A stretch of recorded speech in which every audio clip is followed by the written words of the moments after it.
Hello everyone. बच्चों, आज हम लोग केमिस्ट्री इन एवरीडे लाइफ के क्वेश्चंस करेंगे इस पर्टिकुलर सीरीज में, दैट इज़ ऑफ 220 प्लस। ठीक है, उम्मीद 220 प्लस। तो टॉपिक क्या है, you all know, that is chemistry in everyday life. ठीक है, जिसके थ्रू तुम्हारा कंप्लीट रिवीजन हो जाएगा। देयर आर मेनी स्टूडेंट्स, है ना, जिनको इस टॉपिक में बड़ा दिक्कत आ रहा है। Like they have a difficulty कि यार ये इस टॉपिक को कैसे करना चाहिए, पेपर में हर बार आ रहा है। इफ़ यू विल सी, तो हम देखेंगे कि मतलब कभी कभी तो हर पेपर में इसका एक क्वेश्चन आता है, but yeah there are certain times as well जब क्वेश्चन नहीं आता है। तो दोनों ही पॉसिबिलिटी है, क्वेश्चन आने की भी और क्वेश्चन नहीं आने की भी।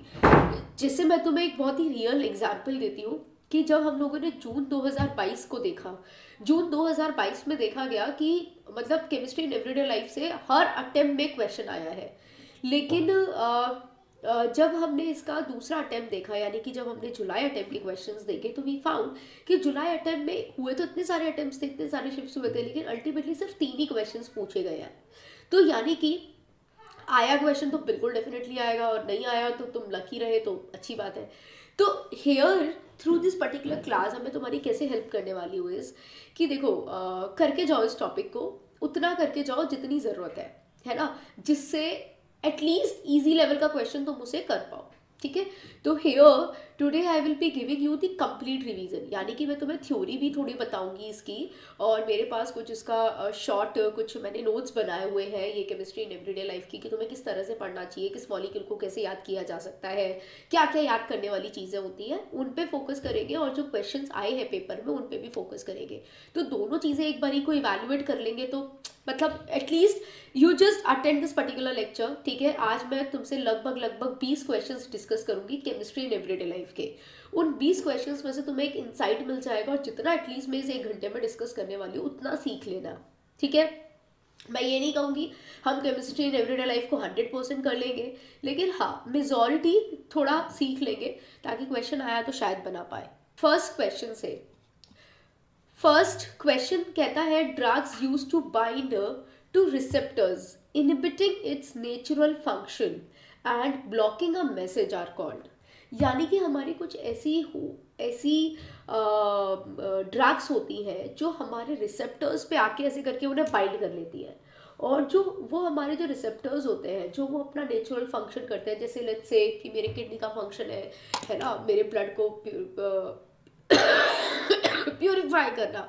तो अगर उसकी किसी रिसेप्टर पे अगर ये कोई ड्रग जाके बाइंड हो जाएगी, तो मेरा जो किडनी है जो अपना नेचुरल फंक्शन है वो करना बंद कर देगा, एंड जो मैसेज उसको जाता है कि ब्लड को प्योरीफाई करके सॉरी, जो ब्लड जो जो जो वेस्ट है उसको अलग डिस्चार्ज करे और ब्लड को वापस भेजे टू द हर्ट, है ना, ब्लड को क्लीन करके दोबारा हर्ट को भेजे to get it pump throughout the body. तो उसके लिए क्या होगा, तो यानी कि ऐसी कौन सी ड्रग्स होती है जो आपके रिसेप्टर्स पे बाइंड कर देती है और हमारा नेचुरल फंक्शन भी नहीं हो पाता है। तो दिस इज समथिंग जो यूजुअली पढ़ाया नहीं जाता है। हम लोग जब एनसीईआरटी भी खोलते हैं तो एंटीहिस्टामिन्स के बारे में हम लोग पढ़ते हैं। ठीक है, एंटीहिस्टामिन्स के बारे में पढ़ते हैं, एलोस्टेरिस के बारे में हम लोग पढ़ते हैं, दी एलोस्टेरिस के बारे में पढ़ते हैं। ये agonist and the antagonist are the opposite terms, है ना, कुछ अलग से टर्म्स है। ठीक है, so guys this is anti, है ना, तो देखो तुम थोड़ा समझो कि something is happening against the function, है ना, तो दिस इज समथिंग एंटी। तो एगोनिस्ट और एलोस्टेरिस्ट नहीं होता है ये, दिस इज एंटागोनिस्ट और एंटीहिस्टामिस्ट, दिस इज एंटागोनिस्ट। ठीक है, तो इनको हम लोग एंटागोनिस्ट बोलते हैं, बिल्कुल सही। तो ये थोड़ा थोड़ा इन्फॉर्मेशन तुम्हें पता होना चाहिए कि किसको क्या बोलते हैं, and for that if required मैं तुम लोगों को कुछ नोट्स भी शेयर कर दूंगी। ठीक है, I will share few of the notes to you. तो ये कुछ नोट्स हैं which I want to show you. ठीक है, जैसे कि एंटीसेप्टिक्स क्या होते हैं, ठीक है। एंटीसेप्टिक्स क्या होता है? एंटीसेप्टिक जैसे डिटॉल, बिथियोनस जो हम लोग यूज़ करते हैं ना, जहाँ पे हमें कोई एलर्जी ना हो जाए, कोई ग्रोथ ऑफ माइक्रो ऑर्गेनिज्म ना हो, कहीं कट फट गया तो वहाँ पे माइक्रो ऑर्गेनिजम्स का ग्रोथ ना हो, उसको रोकने के लिए हम लोग एंटीसेप्टिक्स यूज़ करते हैं। डिटॉल एक बहुत अच्छा है। डिसइंफेक्टेंट, घर में स्टेरिलाइजिंग यूज़ करते हो डिसइंफेक्टेंट, यानी कि इन्फेक्शन स्प्रेड ना हो, यानी कि अगेन माइक्रो ऑर्गेनिजम्स को डिस्ट्रॉय करने के लिए। अब what is the difference between the antiseptic और डिसइंफेक्टेंट्स? एंटीसेप्टिक्स ना लिविंग सेल्स पे अप्लाई किया जाता है, जैसे तुम्हारे बॉडी के लिविंग टिश्यूज है तो वहां पे तुम डिटॉल यूज करोगे। लेकिन जो नॉन लिविंग चीजें होती हैं, जैसे कि नॉन लिविंग टिश्यूज होते हैं, है ना, तो वहां पे डिसइंफेक्टेंट्स यूज किए जाते हैं। जैसे कि तुम्हारा फ्लोर है, फ्लोर को क्लीन करना है, वहां से माइक्रो ऑर्गेनिज्म की ग्रोथ को हमें डिस्ट्रॉय करना है, तो वहां पे हम लोग डिसइंफेक्टेंट्स यूज करेंगे। एनाल्जेसिक्स क्या होता है? तो थोड़ा सा इन सारे वर्ड्स को हमें पता होना चाहिए, ठीक है, कि एनाल्जेसिक्स क्या होता है। एनाल्जेसिक्स वो होते हैं जो हमारे को पेन, जब कहीं दर्द वर्द हो रहा होता है तो उसमें रिलीफ लाने के लिए we use that particular analgesics, ठीक है। अभी एनाल्जेसिक्स दो तरीके के होते हैं, एक होता है नार्कोटिक और एक होता है नॉन नार्कोटिक। यानी कि नार्कोटिक और नॉन नार्कोटिक क्या करता है? नार्कोटिक हमारे को हमें बेहोश कर देता है, यानी कि हमें स्लीप इंड्यूसिंग होता है, हमें नींद आने लगती है, जैसे कि मॉर्फिन, कोडीन, हीरोइन हो गया। नॉन नार्कोटिक्स इस तरह के होते हैं जो कि एंटीपायरेटिक भी होते हैं, यानी कि जब कभी दर्द हो रहा होता है तो हम साथ में चाहते हैं यार दर्द भी ठीक हो जाए और अगर फीवर वीवर आ रहा है तो वो भी थोड़ा सा कंट्रोल हो जाए, तो बॉडी का टेम्परेचर भी थोड़ा ठीक हो जाए, तो हम लोग नॉन नार्कोटिक्स लेते हैं। लेकिन अगर हम लोग नार्कोटिक्स लेते हैं तो हमारे को नींद आने लगती है, अनकॉन्शियसनेस होने लगती है, ठीक है। एंटीपायरेटिक क्या होता है? अब जैसे एंटी और पायरेटिक, तो एंटी मतलब नहीं करेगा, ऑपोजिट हो गया। पायरेटिक यानी कि ब्लड फीवर जब हमें आ रहा होता है तो उसको डाउन करने के लिए, तो जब फीवर आ रहा होता है, तो बुखार आ रहा होता है, तो डॉक्टर हमें पैरासीटामोल देता है या कुछ ऐसा देता है जिसमें फेरासिटीन होता है या नोवेल्जिन होता है या एस्पिरिन होता है। ये सब चीज़ें हमें दी जाती है to lower down the body temperature. तो antipyretics are for to lower down the body temperature. अभी कुछ स्ट्रक्चर्स हो गई, एस्पिरिन क्या होता है, पैरासीटामोल क्या होता है, फेरासिटीन क्या होता है, स्ट्रक्चर्स पे मैं बाद में जाऊंगी। पहले मेरा एम है तुम्हें इन सारे वर्ड्स के बारे में इन्फॉर्मेशन देना। एंटासिड्स क्या होते हैं? एंटासिड्स मतलब वो होते हैं जब हमें पेट में एसिडिटी हो रही होती है, जलन हो रही होती है, इचिंग हो रही होती है, तो हम एंटासिड्स यूज करते हैं। एंटा एसिड, अगेन एंट वर्ड आ गया, यानी कि एसिड के अगेंस्ट काम करना, तो यानी कि एसिडिटी के अगेंस्ट काम करना। अब एसिड के अगेंस्ट कौन काम करता है? बेस काम करता है, तो यानी कि मेटल हाइड्रोक्साइड्स को हम एज एंटी एसिड यूज करते हैं, जैसे कि milk of magnesium, magnesium hydroxide हमारा हो गया। एंटी मलेरिया यानी कि मलेरिया के ट्रीटमेंट के लिए, मलेरिया मलेरियल फीवर से जब हमें बुखार आता है तो एंटी मलेरियल्स दिए जाते हैं, जिसमें कि तुम्हारा क्विनीन, क्लोरोक्वीन, पैराक्वीन, पिरिमाक्वीन, यानी कि सारे की queen queen queen queen queen आते हैं, ठीक है। तो थोड़ा सा याद रहेगा, अच्छा जिस भी चीज़ में आयन आता है वो मेरा एंटी मलेरियल होता है। ट्रैंक्विलाइजर्स क्या होते हैं? ट्रैंक्विलाइजर्स हमारे कुछ इस तरह के सब्सटेंसेस होते हैं जो हमारे नर्वस सिस्टम को थोड़ी सी शांति देते हैं। जब हम कभी बहुत ज़्यादा स्ट्रेस में होते हैं या बहुत ज़्यादा दिमाग इधर उधर परेशान हो रहा होता है, तो जब आप ट्रैंक्विलाइजर्स देते हो तो आपको मेंटल रिलैक्सेशन मिलती है। तो जो भी हमारे मेंटल डिसीजेस से जो सफ़र कर रहे होने वाले हमारे जो पेशेंट्स होते हैं, जिनको हम लोग मेंटल डिसऑर्डर्स या मेंटल डिसीज होते हैं, मेंटली डिसीज होते हैं, मेंटली स्ट्रेस्ड होते हैं, उनके लिए यूज़ करते हैं, that is the tranquillisers use करते हैं। इसको हम लोग साइकोथेरेपेटिक ड्रग्स भी बोलते हैं। तो these are for the psychological, तो इसीलिए इन्हें साइकोथेराप्यूटिक यानी कि थेरापी के लिए जो यूज करे जाने वाली ड्रग्स होती है वो बोलते हैं। सिडेटिव क्या होता है? सिडेटिव्स और ट्रैंक्विलाइजर्स में एक बहुत बड़ा अंतर है। सिडेटिव्स जब हमारे नर्वस टेंशन को, जब हमें बस उसकी नर्वस टेंशन को रिड्यूस करना होता है और रिलैक्सेशन को प्रमोट करना होता है, जैसे कि थोड़ा सा आराम फील करना होता है, we have to feel mentally relaxed, not as a drug, not as a psychotherapeutic drug, but mental relaxation के लिए we use रिजरपाइन, बार्बिटूरिक एसिड, काम्पोज। अब देखो नाम ही कह रहा है काम्पोज, मतलब कामनेस के लिए, कोकेन, ठीक है। ये सब हमारे सिडेटिव्स होते हैं। Mood elevators and anti depressants. Mood elevators यानी कि जो आपको थोड़ा सा हैप्पी बना दे, ये जो डिप्रेस्ड लोगों को दिया जाता है, जो जो जो फीलिंग है ना, एक लिविंगनेस को भूल चुके होते हैं, तो उनको मूड एलिवेटर्स दिए जाते हैं, या एंटी डिप्रेसेंट्स डिप्रेशन से बाहर आने के लिए, ठीक है, जिनका कॉन्फिडेंस लॉस्ट हो जाता है, तो उन लोगों को दिया जाता है। तो ये हमारा हो गया फेनेजिड्रीन और एम्फेटामाइन, ठीक है, ये हमारे कुछ एंटी डिप्रेसेंट्स होते हैं। अभी हमें पीडीएफ पूरा मिल जाएगा, you please join my Telegram group, मैं टेलीग्राम का लिंक अभी शेयर कर दूंगी, वहाँ पे तुम्हें सब सारा पीडीएफ मिल जाएगा, ठीक है। अभी जो मैं समझाने की कोशिश कर रही हूँ वो समझते हैं, क्योंकि हमारा जो पहला क्वेश्चन आया उसमें यही आया कि ये एना एना करके एनएल गॉस्टिक्स क्या होते हैं, ठीक है। तो वी नीड टू अंडरस्टैंड कि what does these terms means, इन शब्दों का क्या मतलब है, हमें इन्हें पढ़ना है, ठीक है। So are you getting my point, मैं क्या बताना चाहती हूँ। तो एनेस्थेटिक्स क्या होते हैं, एनेस्थेटिक्स जो एनेस्थीसिया दिया जाता है। एनेस्थीसिया जनरली तुम लोगों ने सुना होगा कि जब कोई ऑपरेशन हो रहा होता है तो एनेस्थीसिया दे देते हैं, यानी कि उस पर्टिकुलर पोर्शन को अनकॉन्शियस करने के लिए, ठीक है। अब ये भी हमारा दो तरीके का होता है, जनरल और लोकल, प्रोड्यूसिंग जनरल और लोकल इंसेंसिबिलिटी, ठीक है। यानी कि हम क्या चाहते हैं, ठीक है, जनरल एनेस्थीसिया तब दिया जाता है जिसमें आपको पूरी तरीके से अनकॉन्शियस किया जाता है, पूरी तरीके से अनकॉन्शियस किया जाता है during the major surgical operations, ठीक है। यानी कि आपको जनरल एनेस्थीसिया दिया जाता है जिसमें आपका एक major portion of the body आपका इनसेंसिबल हो जाता है और आपको कोई सेंसिटिविटी फील ही नहीं होती कि मेरे साथ कुछ हो रहा है, कुछ काटा पीटा जा रहा है, आप यू फील सो रिलैक्स, है ना, आपको कुछ एहसास ही नहीं होता है। तो दैट इज, इसमें हम गैशियस फॉर्म और लिक्विड फॉर्म में दोनों देते हैं। तुमने नाइट्रस ऑक्साइड के बारे में पढ़ा है, दैट इज N2O, जिसको लाफिंग गैस भी बोला जाता है। तो ये लाफिंग गैस यानी कि नाइट्रस ऑक्साइड, इथिलीन, साइक्लोप्रोपेन, ये हम यूज करते हैं एज अ गैशियस फॉर्म में भी दिए जाते हैं, कुछ लिक्विड फॉर्म में यानी कि कुछ इंजेक्ट करके दिए जाते हैं, कुछ स्प्रे करके दे दिए जाते हैं। लिक्विड फॉर्म में इंजेक्ट किया जाता है, जैसे कि क्लोरोफॉर्म हो गया, डाइविनाइल ईथर हो गया।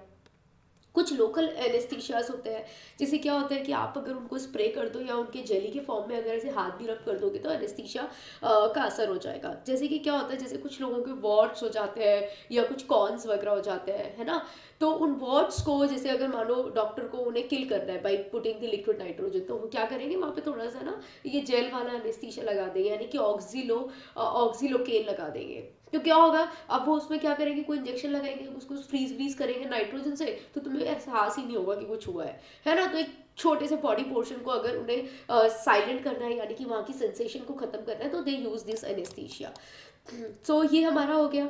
हम लोग एनेस्थेटिक्स के बाद पहुंचे थे एंटीबायोटिक्स में।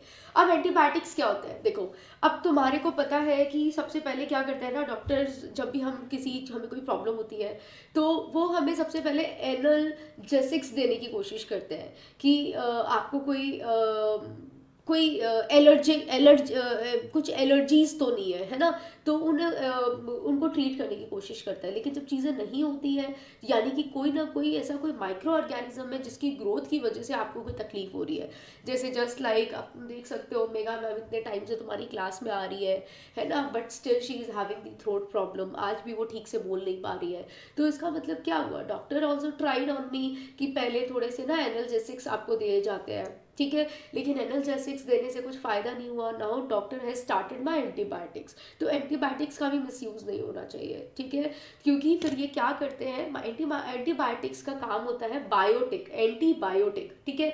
तो देखो एक बहुत ही खास वर्ड है यहाँ पे, बायो वर्ड आता है, ठीक है, यानी कि कुछ हमारे ऐसे बायोलॉजिकल ऑर्गेनिजम्स होते हैं, माइक्रो ऑर्गेनिजम्स होते हैं जो हमारे बॉडी में ऑलरेडी होते हैं,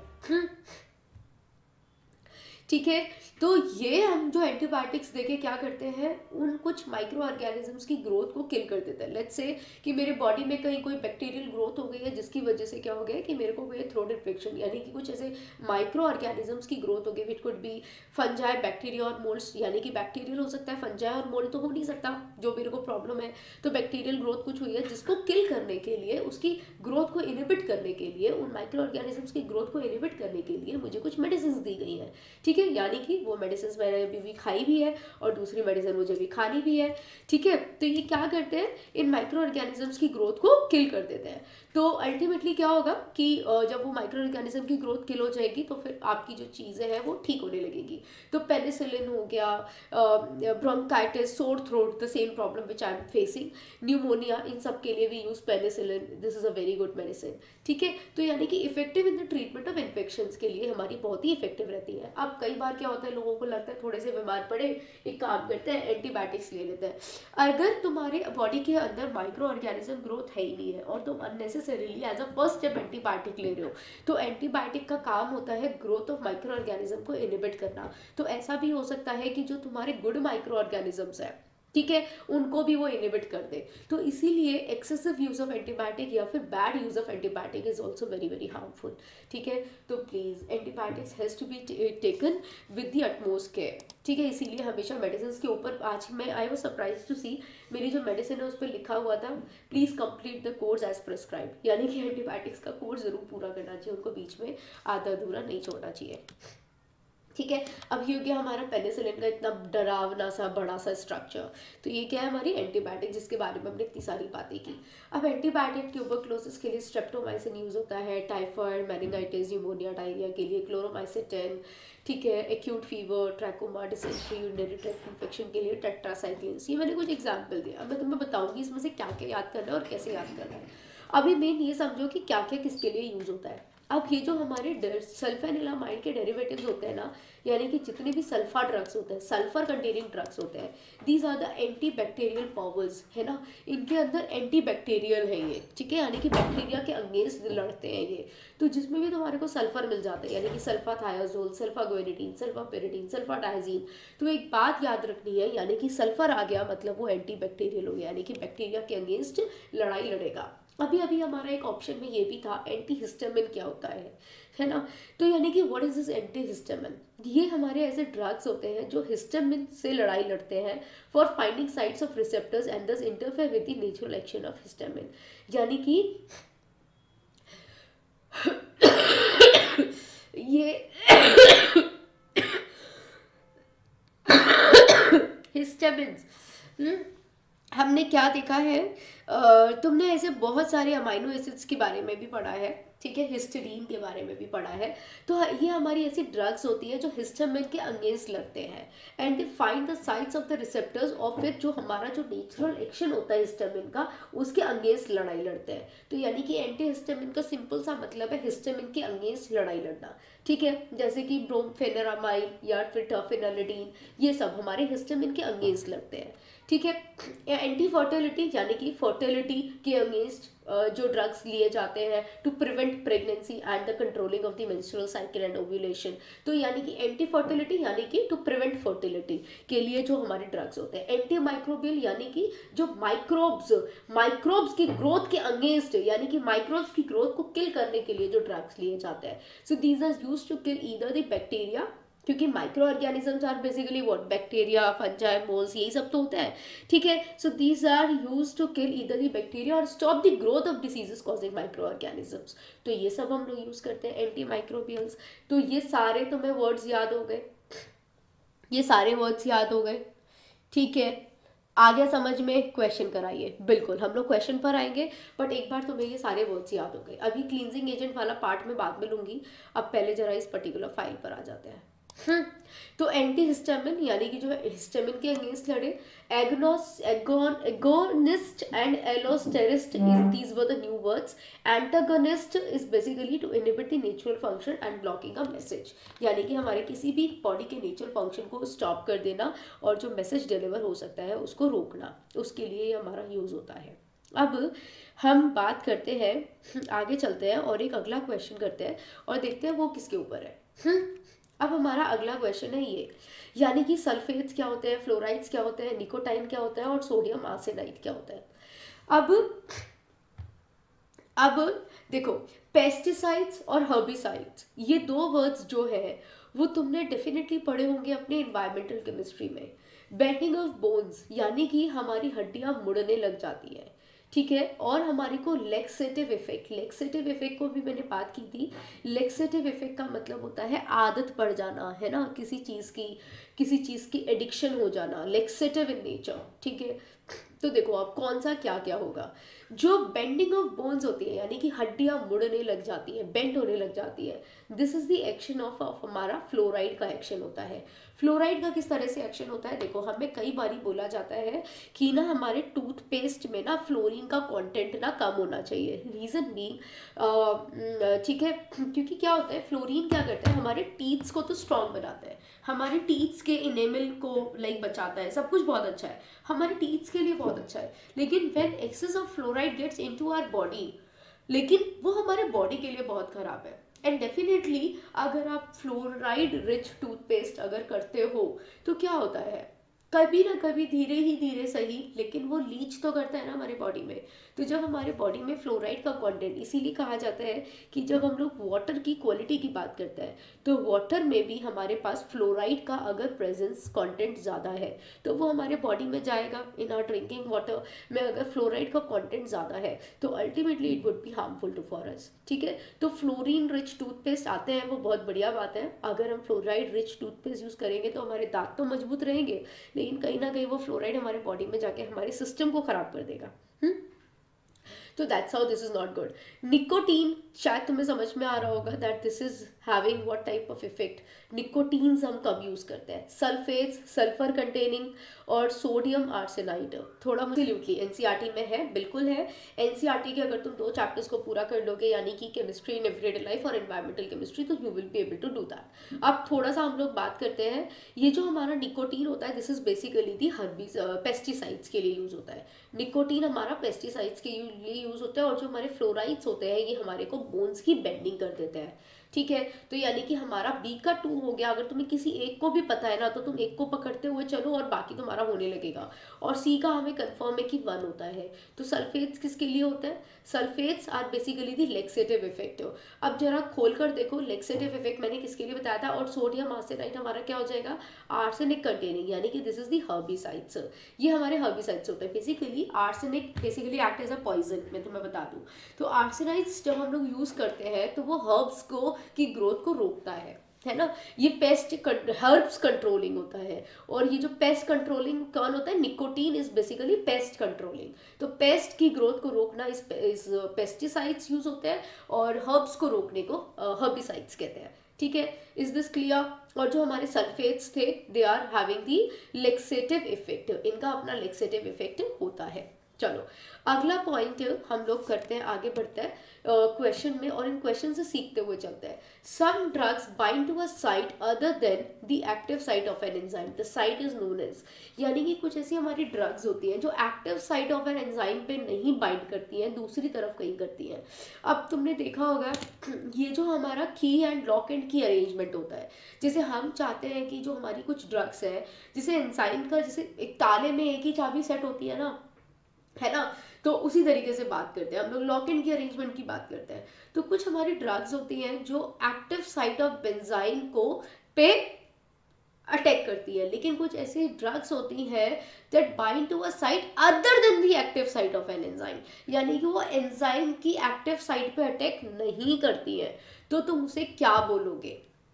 अब मैं तुम्हें बताती हूँ, जो ड्रग हमारी एक्टिव साइट पे अटैक करती है उसको तो एलोस्टेरिक साइट बोलते हैं, ठीक है। यानी कि अगर मानो ये मेरी एंजाइम का की है तो इसका जो लॉक होगा वो ये होगा, यानी कि जो एक्टिव साइट पे अटैक करती है उसको एलोस्टेरिक साइट बोलते हैं। तो other than this allosteric site जहां पे अटैक नहीं होता है उसको क्या बोलेंगे? यही बोलेंगे ना, एलोस्टेरिक साइट बोलते हैं ना, ठीक है। So some drugs binds to a site other than the active site of an enzyme, उसको क्या बोलते हैं? एलोस्टेरिक साइट्स बोलते हैं। हमेशा याद रखो, ये तुमने थोड़ा सा पढ़ा होगा सरफेस केमिस्ट्री में भी। सरफेस केमिस्ट्री में भी there was a question related to that. Surface chemistry में तुम्हारे पास ये क्वेश्चन आता है एंजाइम्स का, तो वहां पे भी तुमने ये थोड़ा सा पढ़ा होगा। अगला क्वेश्चन हमारा आता है, how many of the following drugs is और are the example. Question number, एक सेकेंड, 3 के बाद या we are having the question number 4। अब stearic acid and polythene glycol reacts to form which of the following soaps and detergents. यानी कि अब देखो ये क्वेश्चन है सोप्स एंड डिटर्जेंट्स से। Soaps and detergents is also a part of the chemistry in everyday life, क्योंकि definitely soaps और detergents हम अपनी जिंदगी में हर रोज यूज करते हैं, ठीक है। अब जब हमने स्टेरिक एसिड यूज किया और ग्लाइकोल यूज किया, पॉलीथाइलिन ग्लाइकोल यूज किया, तो स्टेरिक एसिड यानी कि आपके पास क्या हुआ? COOH यानी कि एसिड आया, और यहाँ पे तुम्हारे पास ग्लाइकोल यानी कि डायोल्स आ गए, ठीक है, डायोल्स आ गए। तो जब ये रिएक्ट करेंगे तो ये किस तरह का सोप और डिटर्जेंट बनाएंगे? केटायनिक बनाएंगे, एनायनिक बनाएंगे, या फिर नॉन आयनिक बनाएंगे, यानी कि कोई आयन होगा ही नहीं। सो दिस इज अ क्वेश्चन, कौन सा होगा? कोई बता सकता है? नहीं पता है ना, मैं तुम्हारे को एक बस छोटा सा बात डिस्कशन कर रही हूँ, मेरे साथ उसको फॉलो करो and then you will be able to get it, ठीक है, वापस से हम जरा यहाँ आ गए। अब देखो, जब भी मेरे पास क्या करना था, मैंने ये ग्लाइकोल यूज़ किया तुम्हारा, ठीक है, ये मैंने ग्लाइकोल यूज़ किया और ये क्या था मेरा स्टेरिक एसिड। जब एसिड और अल्कोहल आपस में रिएक्ट करते हैं तो दे फॉर्म दी एस्टर्स, ठीक है। तो यानी कि जब एसिड ने और अल्कोहल ने आपस में रिएक्ट किया तो इन्होंने एस्टर्स बनाए, तो ये हमारे एस्टर्स बन गए। और जब ये एस्टर्स बन जाएंगे तो ये किस तरह का सॉल्ट बनाएंगे, यानी कि इफ़ यू ब्रेक देम तो ये तुम्हारा ग्लिसरॉल और ये सॉल्ट बनेगा, ठीक है। तो देर इज़ नो आइन ना, देर इज़ नो आइन। तो यहाँ पे हमारे पास जो सोडियम स्टेरेट बन रहा है उसमें कोई ना तो वो कैटाइन है ना वो एनाइन है, तो ultimately your answer has to be non ionic detergents. अब मैं तुम्हें बताती हूँ कि थोड़े से एनाइनिक और कैटाइनिक डिटर्जेंट्स क्या होते हैं, इसके बारे में थोड़ी सी खबर ले लो। देखो, जब भी एनाइनिक डिटर्जेंट्स बेसिकली हमारे वो होते हैं जब और हम क्या होते हैं, ठीक है, जैसे तुमने कोई लॉराइल अल्कोहल लिया, मतलब you have taken any kind of alcohol, तुमने अल्कोहल को सल्फ्यूरिक एसिड से रिएक्ट किया तो देखो क्या हो रहा है, ये इसका जो एनाइन वाला पार्ट है यानी कि जो OH नेगेटिव पार्ट है it is getting replace by OSO3H, right. और तुमने फिर इसे बेस से रिएक्ट किया तो ये तुम्हारा ये बना रहा है। तो अल्टीमेटली हमने क्या देखा कि ion is getting change, OH से OSO3H और OSO3H से OSO3 नेगेटिव यानी positive, right. Similarly this is your dodecyl benzene, dodecyl benzene में यहाँ सिंपल हाइड्रोजन था, तुमने H2SO4 से रिएक्शन की SO3H हुआ, ठीक है, SO3H इज एनाइनिक पार्ट और फिर इसका सॉल्ट बन गया, तो यहाँ पे चेंजेस आ रहे हैं तो हम इसे एनाइनिक डिटर्जेंट बोलेंगे, ठीक है। अगला क्वेश्चन आता है कैटाइनिक डिटर्जेंट्स क्या होते हैं, जहाँ पे कैटाइन बदले, जैसे कि quaternary ammonium salts of amines with acetates, chlorates और ब्रोमेट्स, यानी कि हम कुछ भी ले सकते हैं हैलाइड। अब जैसे हमारा ये क्या हो गया, quaternary ammonium salts of amines जितने भी होते हैं जिनमें ये कैटाइन हमारे पास होता है, ठीक है। इसको याद रखना, क्वाटर्नरी अमोनियम सॉल्ट्स यानी कि जब N पे ऑलरेडी 4 बॉन्डेड है, N अपने मैक्सिमम कोवेलेंसी में है तो उसके ऊपर पॉजिटिव चार्ज है, ये हमारे कैटाइनिक डिटर्जेंट्स बनाते हैं, यानी कि सेटाइल ट्राइमिथाइल अमोनियम क्लोराइड। ओके, तो हमें एक समझ में आया कि what do you mean by the cationic detergents and what do you mean by the anionic detergents. अब नॉन आयनिक डिटर्जेंट्स क्या होते हैं, यानी कि वो डिटर्जेंट्स जो कोई भी आयन नहीं कंटेन करते हैं। जैसे मैंने सिंपल सा एग्जाम्पल लिया स्टेरिक एसिड का और ग्लाइकॉल का, इसमें क्या है, एसिड और अल्कोहल है, दोनों मिलके क्या बना लेंगे, एस्टर बना लेंगे। तो यानी कि कोई आयन है ही नहीं है, ठीक है, ना तो नेगेटिव की बात हो रही है ना पॉजिटिव की बात हो रही है। तो अब याद रहेगा, अब हमारे पास कोई भी क्वेश्चन आ जाए इससे related we will be able to do that. तो स्टेरिक एसिड और अल्कोहल मिलके एस्टर्स बनाएंगे एंड एस्टर्स में देयर इज नो आयन, तो हम इसे बोलेंगे it is a non ionic detergent. Is it clear, ठीक है। तो यानी कि अब ये गलतियां हमसे नहीं होंगी, इस तरह के क्वेश्चंस तो एटलीस्ट हम लोग कर सकते हैं ना। अब how many of the following drugs is और are the example of the broad spectrum antibiotic. अभी अभी मैंने तुम्हें बताया था कि एंटीबायोटिक्स तब दी जाती हैं जब हमारे बॉडी में कोई माइक्रोबियल ग्रोथ हो रही होती है उन माइक्रो ऑर्गेनिजम्स को किल करने के लिए। तो ये हमारा ये ब्रॉड स्पेक्ट्रम एंटीबायोटिक कौन कौन से हैं, अभी मैंने तुम्हें बताया था एक बड़ी सी मेडिसिन दी जाती है यानी कि penicillin which is an antibiotic, ये तुम्हें याद हो गया होगा, but you really don't know about the ofloxacin, terpineol और सेल्वारसन। मैम ये सब क्या होता है, अब इसके लिए क्या करोगे, आई will share one more file with you, ठीक है, इसको भी हम थोड़ा सा गो थ्रू करेंगे, ठीक है, कुछ रटना नहीं है लेकिन कोशिश करना है कि एक बार हम एटलीस्ट इन्हें रीड आउट करें। क्या पढ़ रहे हैं हम, ब्रॉड स्पेक्ट्रम एंटीबायोटिक्स। अब देखो मैंने क्या किया तुम्हें याद कराने के लिए कि एंटासिड्स क्या क्या होते हैं, है ना, एंटासिड्स को मैंने एक साथ इकट्ठा कर डाला, यानी कि आई prepared a list for you all कि हिस्टामिन, सिमेटिडिन, रेनिटिडिन, ठीक है, और ये तीनों हमारे एंटी एसिड्स होते हैं, ठीक है। अब इन एंटी एसिड्स में तुमने एक खास बात देखोगे कि इनमें भर भर के नाइट्रोजन होता है, जरा देखो जरा, एंटा एसिड यानी कि एसिड के अगेंस्ट काम करना है, तो एसिड के अगेंस्ट तो वही काम करेगा जो थोड़ा बेसिक होगा, राइट। तो इसमें सब जगह तुम्हें देखो नाइट्रोजन नजर आ रहे हैं, ये भी नाइट्रोजन, क्योंकि नाइट्रोजन होगा तो लोन पेयर होगा तो बेसिक होगा, यहाँ पे भी नाइट्रोजन,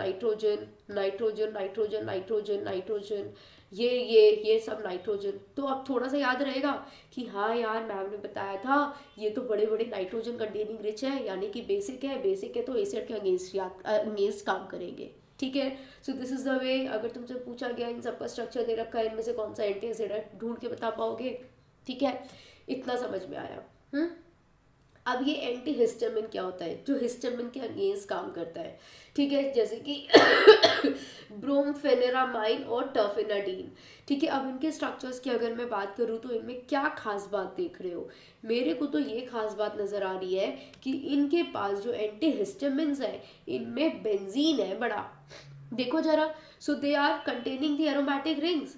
तुम ज़्यादा कुछ याद मत करो, बस इतना याद कर लो कि हाँ यार इनमें बेंजीन होती है। जो एंटी हिस्टामिन होते हैं उनमें एक एरोमेटिक रिंग पड़ी थी हमने, उनमें बेंजीन रिंग पड़ी थी, एक रिंग, दो रिंग, यहाँ पे भी एक रिंग, दो रिंग, तीन रिंग, तो यानी कि दे आर एरोमेटिक कंपाउंड्स। इतना पढ़ सकते हो। बिल्कुल बिल्कुल। अब हमारा आया ट्रैंक्विलाइजर्स क्या होते हैं। ट्रैंक्विलाइजर्स क्या होता है, यानी कि जिसकी वजह से क्या होता है, हमें अनकॉन्शियस हो जाते हैं, है ना, हम अनकॉन्शियस हो जाते हैं और इस तरह की चीज़ें। तो फेनाजीन हुआ, इप्रोनाइजाइड हुआ, क्लोरिया क्लोर डाई एज इपॉक्साइड हुआ। अब जब तुमने यहाँ पे देखा that this is chlordiazepoxide, तो यानी कि इसमें क्लोर आ रहा है, तो यानी कि क्लोरीन होगा इसमें, इसके वर्ड में ही कह रहा है ये क्लोर है। डाईएजी यानी कि डाईएजी यानी कि डाईएजो ग्रुप होगा। देखो यहाँ पे डाईएजो आ गया, दो डाईएजो ग्रुप्स हो गए तुम्हारे। And this is epoxide. और इसमें इपॉक्साइड कौन बना रहा है, वो बना रहा है नहीं, इसमें इपॉक्साइड ये मिथाइल एज अ इपॉक्साइड की तरह से रिंग बना रही है हमारा। So this is it, this is iproniazid, ठीक है। इसमें भी क्या है, एजाइड है, ये AZID है ये, तो AZID यानी कि यहाँ पे हमारा एजाइड लिंकेज है, NN बॉन्ड हमारा यहाँ पे आ गया, ठीक है। फिनाजीन यानी कि एजीन, एजाइड, एजीन्स, है ना, जैसे तुम हाइड्रोजीन्स की बात करते हो, हाइड्रोजीन्स, तो हाइड्रोजीन्स में भी तो NH2 आता है, तो यानी कि ये फंक्शन ग्रुप हो गया। तो पेपर में यही पूछा जाएगा कि किस में कौन सा फंक्शन ग्रुप है, किस में क्या है, किस में कितने नाइट्रोजन होंगे नहीं होंगे, ठीक है। तो तुमने पढ़ा यार इसमें एजाइड है, तो यानी कि इसमें नाइट्रोजन होगा ही होगा, ये हाइड्रोजीन टाइप्स है तो इसमें NH NH2 होगा ही होगा, समझ रहे हो। सो this is how you learn them, ठीक है। अभी इस तरह के क्वेश्चंस भी जेईई में कई बार आ चुके हैं। अब अगला पढ़ते हैं, ट्रैंक्विलाइजर्स की हम लोग बात कर रहे थे, तो अभी तो ट्रैंक्विलाइजर्स की बात चल रही है। इक्वे निल, अब देखो इक्वे और निल, तो इक्वे मतलब इक्वल, है ना। अब तुम ध्यान से देखो, ये पूरा स्ट्रक्चर तुम्हारे को सिमेट्रिकल नजर आ रहा होगा, आ रहा है, तो इसका नाम इसको जस्टिफाई कर रहा है, इक्वेनल यानी कि प्रॉपर इक्वल पार्ट है ये। This is veronal, this is veronal, veronal में तुम्हारे पास अल आया, तो what is this, al tells you कि यार कोई एल्डिहाइड है मेरे पास, है ना, वेरोनल, नल है मेरे पास, तो ये मुझे कहीं ना कहीं समझा रहा है कि एल्डिहाइड है। तो बच्चों इसमें एल्डिहाइड तो नहीं होता है, लेकिन हमारे पास इस तरह का अमाइड लिंकेज जरूर होते हैं, that is CONH CONH CONH, है ना, तो ये हमारे पास होता है। Serotonin, serotonin is also having the N और NH। तो ये सारे कंपाउंड जितने भी तुमने ट्रैंक्विलाइजर्स देखे, सब में मेरे हिसाब से हमारे पास नाइट्रोजन जरूर से आ रहा है। देख रहे हो तुम, ट्रैंक्विलाइजर्स भी सारे के सारे अमाइनो ग्रुप कंटेनिंग है कि NO2 ग्रुप कंटेनिंग है। अगर क्वेश्चन तुमसे यही पूछ ले कि जो ट्रैंक्विलाइजर्स होते हैं उनमें कौन सा फंक्शनल ग्रुप होता है, तो तुम क्या बोलोगे, नाइट्रोजन, एजाइड या हाइड्रोजीन या अमीन्स, इसी तरीके के ग्रुप्स है ना, सारे के सारे NH NH2 वाले ग्रुप्स हैं, सारे फंक्शनल ग्रुप्स जो भी लगे हुए हैं, है ना। In every example you are seeing कि ये चीज़ बहुत ही कॉमन है कि हमारे को NH2 as a functional group, NH as a functional group मिल रहा है, ठीक है। कोई भी NO2 या कुछ और नहीं है, ये भी तुम्हारे ट्रैंक्विलाइजर्स ही हैं। यहाँ पे भी तुम्हारे पास C डबल बॉन्ड एंड करके आ गए, ये भी N है। यहाँ पे भी मैप्रोबोमेट में भी तुम्हारे पास अमीन और अमीन ही है, NH2 ही है। सो यू हैव NH2, ठीक है, ये बात तुम्हें ध्यान रखने की है। अभी हम लोग एनाल्जेसिक्स की बात करें, ठीक है, एनाल्जेसिक्स की बात करें तो जो क्या करते हैं, जो हमें थोड़ा सा हमारे मूड एलिवेटर्स की तरह भी हम लोग यूज़ करते हैं। मॉर्फिन्स हो गया, हीरोइन हो गया, कोडीन हो गया, है ना, ये सारे कंपाउंड्स, ये सारे कॉम्प्लेक्स कंपाउंड्स हैं। सब में एक चीज़ जो बहुत कॉमन है, that is you have this NCH3 NCH3 NCH3, यानी कि तुम्हारे पास टर्शरी अमीन है, tertiary amine you are having as a functional group, ठीक है। अब मॉर्फिन में क्या था, सिर्फ एल्कोहल था, इसमें एस्टर था और इसमें ईथर था, है ना। तो यानी कि बस एक एक फंक्शनल ग्रुप बदलता जा रहा है साइड पे और हमारा क्वेश्चन बदलता जा रहा है। अभी अभी हमारे पास जो क्वेश्चन हम लोग कर रहे थे वहां पे सल वर्सन आया था, तो सल वर्सन होता है एंटी माइक्रोबियल। कैसा होता है? एंटी माइक्रोबियल, यानी कि माइक्रोब्स के अगेंस्ट काम करता है। अब जरा अगर इसकी स्ट्रक्चर देखी जाए बच्चों, तो यहाँ पे तुम्हारे पास आर्सेनिक आर्सेनिक के बीच में डबल बॉन्ड आता है, यानी कि ये एक ऐसा कंपाउंड है जिसमें हमारे पास आर्सेनिक है। प्रोंटोसिल और सल्फेनिलामाइड में बात की जाए तो दिस इज SO2NH2 और दिस इज प्रोंटोसिल। प्रोंटोसिल यानी कि here we will be having sulphur containing groups. यहाँ पे भी तुम्हारे पास सल्फर कंटेनिंग ग्रुप आ गया और ये भी तुम्हारे पास सल्फर कंटेनिंग ग्रुप है। ठीक है, तो कुछ बेसिक बातें जो हम याद रखेंगे कि एंटी माइक्रोबायसिस में हमारे पास सल्फर हुआ करता था। ठीक है, we will be having the nitrogen as a group, NH2 हमारे पास ग्रुप होते हैं। ज़्यादातर हमारी जो कंपाउंड्स होते हैं, जो मेडिसिन होते हैं, they have the NH2 groups. ठीक है, अब तुम्हारे को ये समझ में आ गया कि सल्वर्सन क्या होता है। ये क्या होता है, मतलब एक एक करके याद कर सकते हो। एंटी माइक्रोबियल, ये तो हमारा एंटी माइक्रोबियल है। अब जल्दी से थोड़ा आगे बढ़ते हैं, बिकॉज माई एम इज कि ऐसा नहीं है कि बस 2-4 क्वेश्चंस कराए और तुम्हें बस हो गया मेरा आज का डन।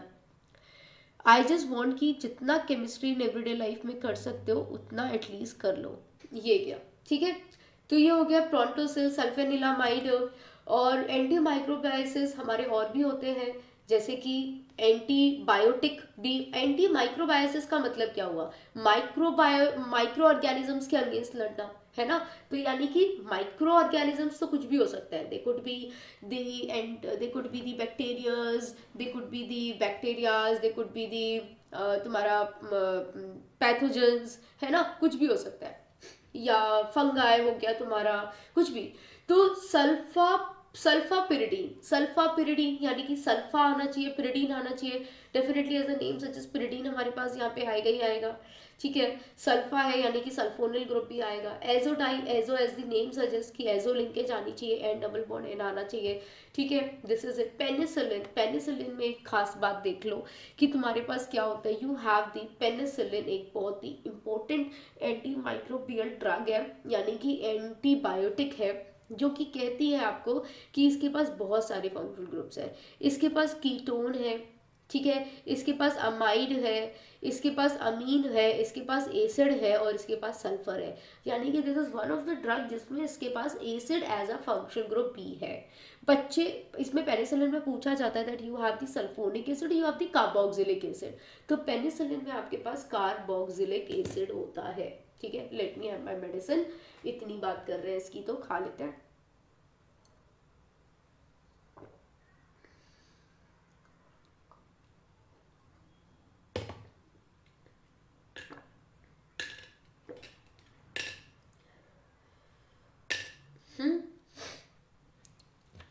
चलो अगला बात करते हैं। बोर हो रहे हो? ठीक है, थोड़ा सा पेशेंस रखो। देखो टॉपिक थोड़ा ऐसा है, क्लोरेमफेनिकोल भी हमारा एंटी माइक्रोबियल है, यानी कि एंटीबायोटिक है, यानी कि किसी भी माइक्रो ऑर्गेनिज्म के अगेंस्ट रिएक्ट करना। जिसमें हमारे पास OH आता है, OH आता है, ठीक है, हमारे पास अमाइड ग्रुप आता है, NO2 आता है। अब इतने सारे तुमने एंटी माइक्रोबियल्स पढ़े, किसी में COH था, सिर्फ वो एक ही था, दैट इज द पेनिसिलिन, जिसमें हमारे पास कार्बोक्सिलिक एसिड था। तो penicillin is also the anti microbial. ठीक है, एंटी माइक्रोबियल या एंटीबायोटिक है हमारा। अब अभी भी खत्म नहीं हुआ। टर्पिनियोल तुमने कहाँ पढ़ा है?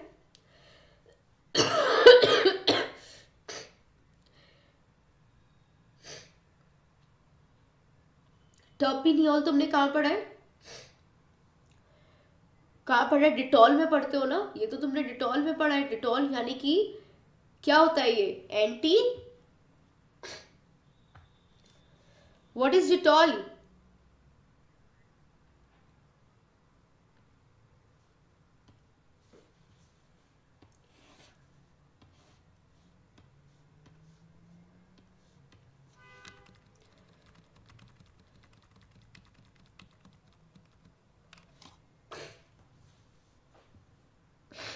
किस में पढ़ते हैं?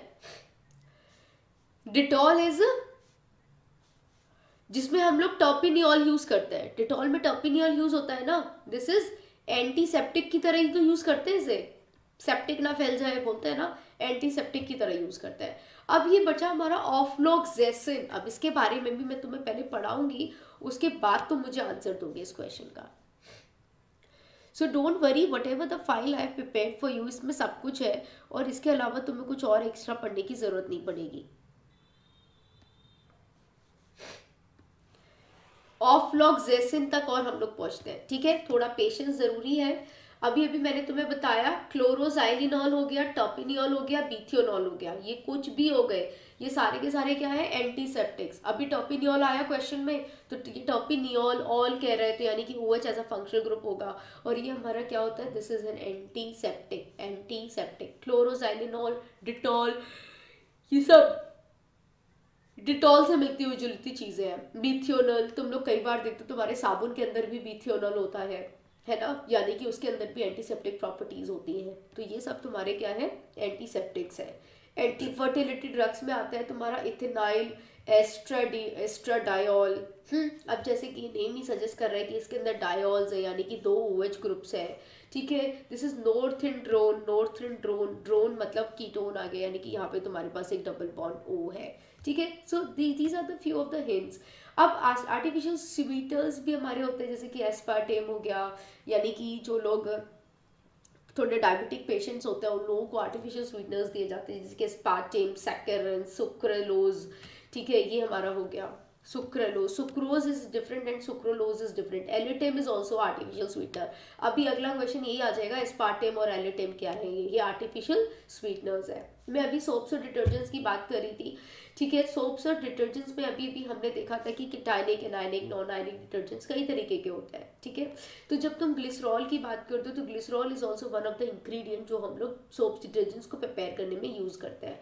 सोडियम लोराइल सल्फेट, तो ये जो सोडियम लोराइल सल्फेट जिसमें सल्फेट वाला पार्ट यूज हुआ है, this is the anionic detergent, ठीक है, समझ रहे हो, anionic detergent. Sodium dodecyl benzene sulphonate, ये भी तुम्हारा क्या हो गया, जिसमें सल्फोनेट है, this is also the anionic detergents.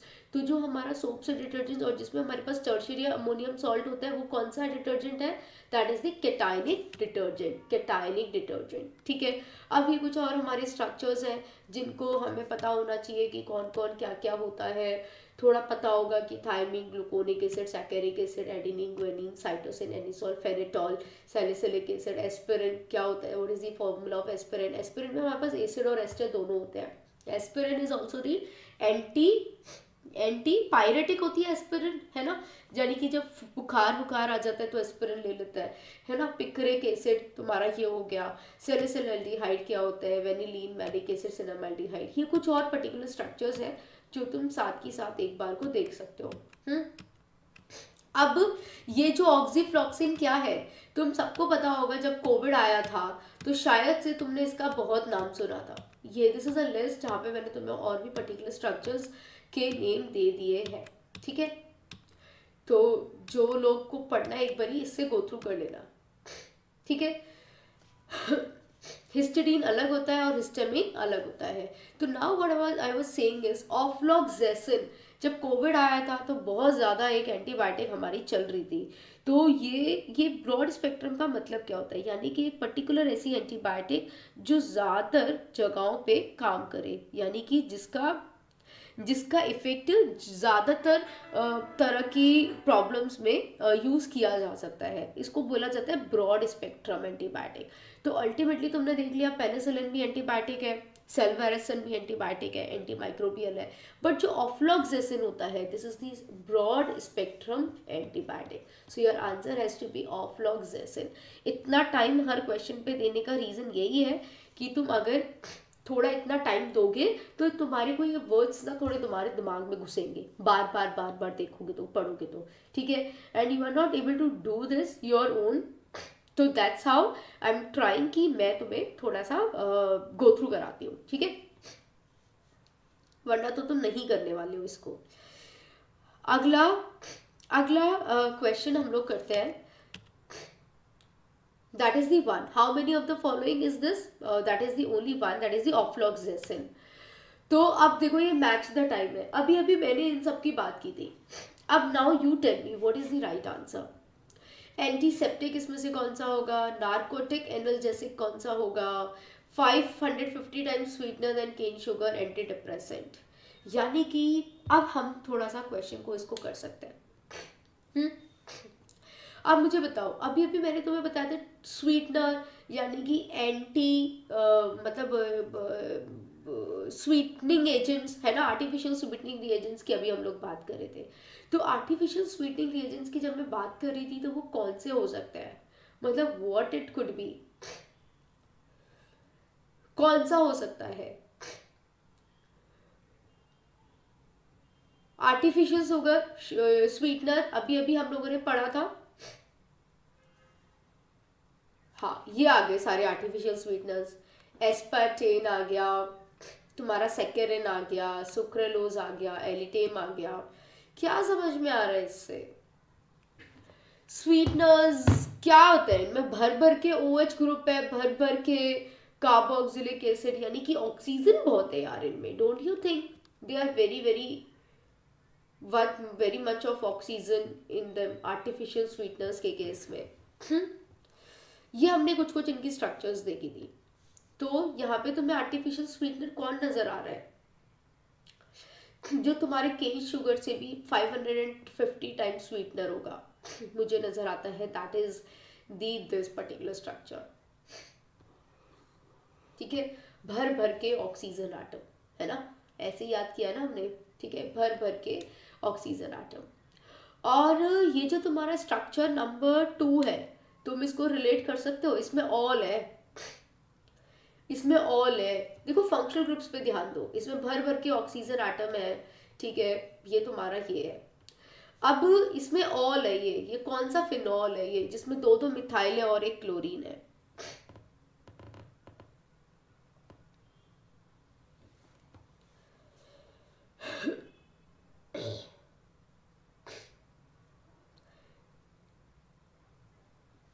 क्या है ये? This is chloroxylenol. जब मेटा पे एक मिथाइल होता है, दो मिथाइल ग्रुप्स होते हैं तो उसको जाइलिन बोलते हैं ना, है ना, मेटाजाइलिन और ऑर्थोजाइलिन, पैराजाइलिन। तो दिस इज जाइलिन, तो दिस इज क्लोरोजाइलिनॉल। यानी कि ये क्या हो गया? Chloroxylenol, chloroxylenol. और ये ऑल वाले कौन लोग होते हैं? डिटॉल वाले होते हैं। यानी कि ये क्या हो गया? एंटीसेप्टिक हो गया। तो इजी टू आइडेंटिफाई कि यार ये बी का तो 4 होना चाहिए। जिस बच्चे ने इतना भी पता लगा लिया था कि बी का 4 होना चाहिए, उसका आंसर ऑप्शन नंबर सी आ गया था।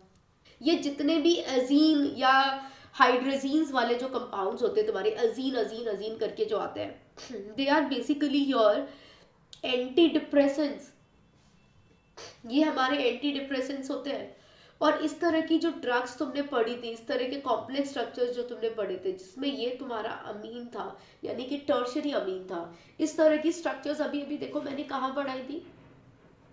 नार्कोटिक्स में हमने पढ़ी थी। यानी कि नार्कोटिक्स ऐसे एनाल्जेसिक्स जो नार्कोटिक्स होते हैं, यानी कि जिनसे अनकॉन्शियसनेस आती है ना। ठीक है, दैट इज दोज नार्कोटिक्स, ऐसे एनाल्जेसिक्स जो साथ के साथ पेन रिलीवर भी होते हैं, है ना, और वो जो आपको अनकॉन्शियस कर देते हैं। ठीक है, that is the narcotic analgesics. तो दैट इज थर्ड। ए का क्या होगा? ए का होगा हमारा थर्ड। Is this clear? भूल गए हो तो दोबारा से पिक्चर दिखाओ।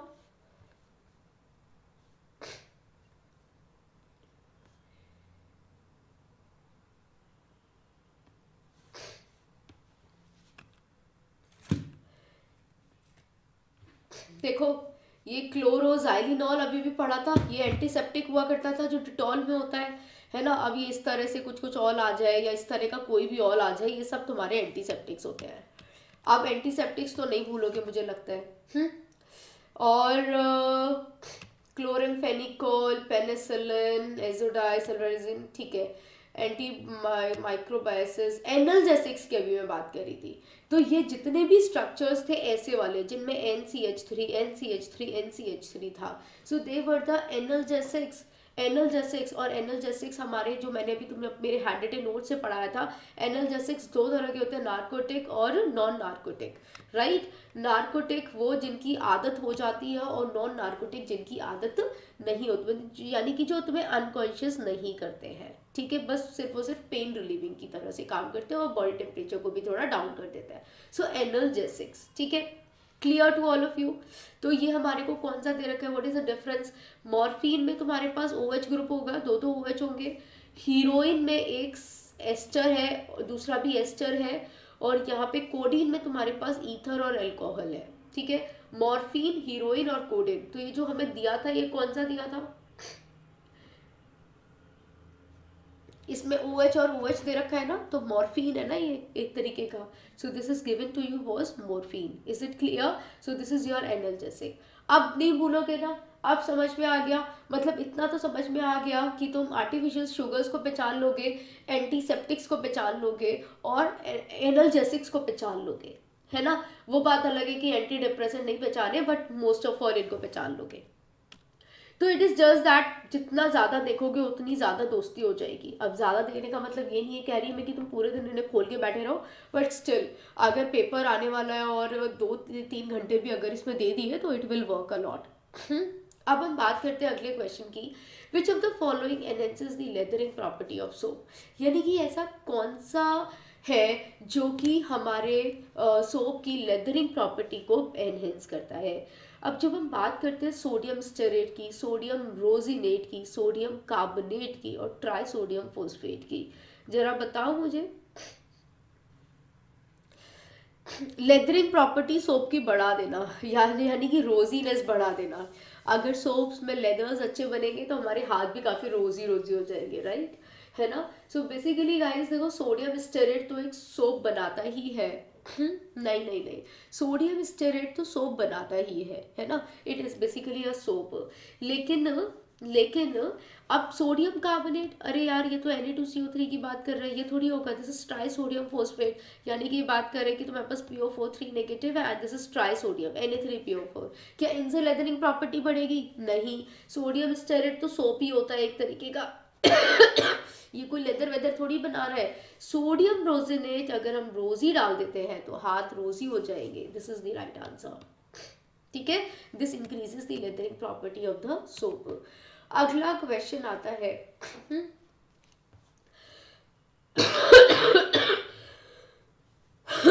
एंजाइम से रिलेटेड है, यानी कि 2 statements in respect of the drug enzyme interaction. हमारा एंजाइम होता है, ड्रग्स पे जाके अटैक करना चाहता है, तो 2 स्टेटमेंट्स दिए हुए हैं।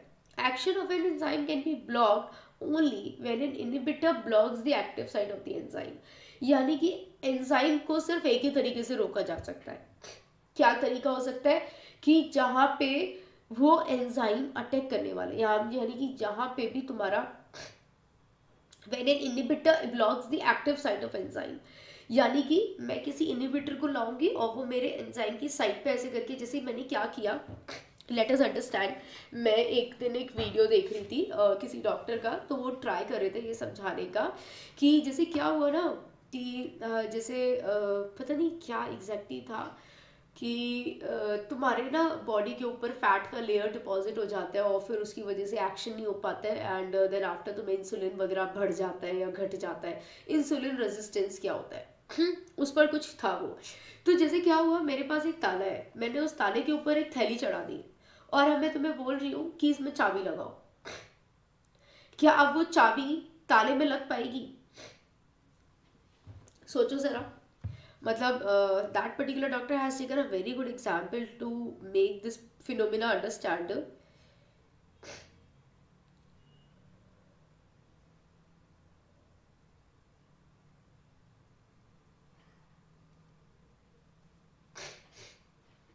हाँ, यानी कि हम क्या करने की कोशिश कर रहे हैं कि एंजाइम जहाँ पे जो एंजाइम का एक्टिव साइट है उसको ब्लॉक कर दे तो एंजाइम का एक्शन रुक जाएगा। We are trying to do this, है ना। यानी कि action of an enzyme can be blocked only, सिर्फ और सिर्फ उसी तरीके से रोका जा सकता है when an inhibitor blocks the active site of the enzyme. यानी कि तुमने क्या किया, एंजाइम के एक्शन को रोकने के लिए उस ताले के ऊपर पन्नी चढ़ा दी, थैली चढ़ा दी। अब वो क्या होगा कि उसके अंदर इंसर्ट नहीं हो पाएगी। इज दिस द तरीका? ड्रग एंजाइम इंटरेक्शन ऐसे ब्लॉक किया जा सकता है। या फिर an inhibitor can form a strong covalent bond with the enzyme. तो दूसरा स्टेटमेंट कह रहा है कि जो इनिबिटर होता है, जो भी रोकने का काम करता है, जो इनिबिटर होता है वो स्ट्रॉन्ग कोवेलेंट बॉन्ड बना लेता है एंजाइम्स के साथ। So in the light of the above statements choose a correct answer from the options given below. तो जो हमारे एंजाइम्स होते हैं वो बेसिकली ऐसे वर्क नहीं करते, because the example which I am giving you is for some kind of insulin resistance something, not for enzymes. तो एंजाइम्स के एक्शन को ऐसे ब्लॉक नहीं किया जा सकता है कि तुमने कोई इनहिबिट करने के लिए उसके एक्टिव साइट को ही रोक दिया। जबकि जो इनहिबिटर्स होते हैं वो तो बल्कि स्ट्रॉन्ग कोवेलेंट बॉन्ड बनाते हैं एंजाइम के साथ, और उन पर्टिकुलर साइट्स पे जहाँ पे ये एंजाइम के साथ स्ट्रॉन्ग कोवेलेंट बॉन्ड्स बनाते हैं उनको कहा जाता है एलोस्टेरिक साइट्स, जिसपे एक क्वेश्चन पहले भी आ चुका है। एलोस्टेरिक साइट्स देखो, ऑफ कोर्स देखो केमिस्ट्री इन एवरीडे लाइफ में है तो बहुत कुछ है, ठीक है तो बहुत कुछ है, पर किया जा सकता है, ऐसा भी कुछ नहीं है। मतलब मैं ये कहूंगी कि जितना कर सकते हो उतना करके जाओ। The number of chlorine atoms in bithionol is, अब क्वेश्चन ये पूछा गया था, देखो ज़्यादातर क्वेश्चन ऐसे ही आते हैं कि इसमें कौन सा फंक्शन ग्रुप होगा, किसमें कितने क्लोरीन्स होंगे, किसमें कितना क्या होगा। जब तुमने क्लोरेम फेनिकॉल पढ़ा था, यानी कि या क्लोरोजाइलिनॉल पढ़ा था, तो उसमें तुम्हारे पास एक क्लोरीन था, जाइलिन था और ऑल था, यानी कि एक ही क्लोरीन था। अब ये बीथियोनल क्या था, थोड़ा जरा ओपन करो इसके स्ट्रक्चर को, फिर से याद आ जाएगा। मुझे तो याद आ गया, तुम्हें आया नहीं आया याद करो। एंटीसेप्टिक्स बीथियोनल ये था। अब ये क्वेश्चन पूछा गया इसमें कितने क्लोरीन थे। अल्टीमेटली पेपर यही पूछता है कितने क्लोरीन थे, कितने OH थे, कौन सा फंक्शनल ग्रुप था, कितने फंक्शनल ग्रुप थे, एरोमेटिक था, नॉन एरोमेटिक था, ऐसे क्वेश्चंस आते हैं, ठीक है। कैसा दिखता था स्ट्रक्चर, ऐसा दिखता था स्ट्रक्चर। तो बीथियोनल बेसिकली तुम्हारे काफ़ी सारे सोप्स में भी प्रेजेंट होता है ये दिस बीथियोनल का सिमेट्रिकल स्ट्रक्चर है कि बीथियोनल थायोनल। तो देखो इसमें थायो ग्रुप भी आ रहा है, तो इस थायो से थोड़ा सा याद कर लेना, अच्छा मुझे इसमें थायो लिंकेज दिखानी है, और थायो लिंकेज दिखानी है तो यानी कि मुझे 2 बेंजीन पर OH ग्रुप्स लगाने हैं, ठीक है। यानी कि मैंने बाई और थाई, तो बाई क्या कह रहा है, बाई मीन्स 2 यूनिट्स, एक यूनिट और दूसरी यूनिट। थाई मतलब क्या कह रहा है, थायो मतलब थायो लिंकेज और ऑल यानी कि 2 OH ग्रुप्स। तो इतना तो इसके नाम से ही समझ में आ गया बीथियोनल। तो बीथियोनल में 2 OH होंगे, एक थायो लिंकेज होगी। क्लोरीन कितने बचे, यहाँ यहाँ, यानी कि 4 हमारे पास क्लोरीन हो गए, ठीक है। टर्पिनियोल में कोई क्लोरीन नहीं होता है। टर्पाइनियोल, टर्पाइनियोल, ठीक है। So your answer is 4। अगला क्वेश्चन है which of the following is not a broad spectrum antibiotic. अभी तक हम इतनी बात कर चुके हैं एंटीबायोटिक की, यानी कि इसमें से कौन सी है जो कि ब्रॉड स्पेक्ट्रम एंटीबायोटिक नहीं है। यानी कि एंटीबायोटिक पे भी देखो 2022 के क्वेश्चंस में से ये दूसरा क्वेश्चन है जो एंटीबायोटिक पे फिर से आ गया है।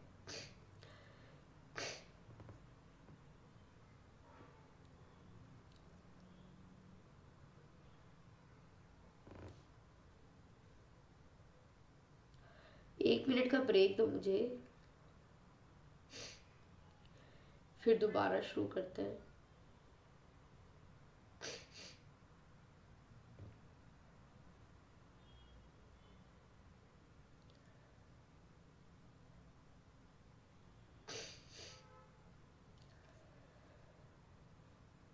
हाँ जी, अभी अभी हमने पढ़ा था which of the following is not a broad spectrum antibiotic, यानी कि ऑफ्लॉक्जेसिन को तो मैंने बोला था ये तो ब्रॉड स्पेक्ट्रम होता है।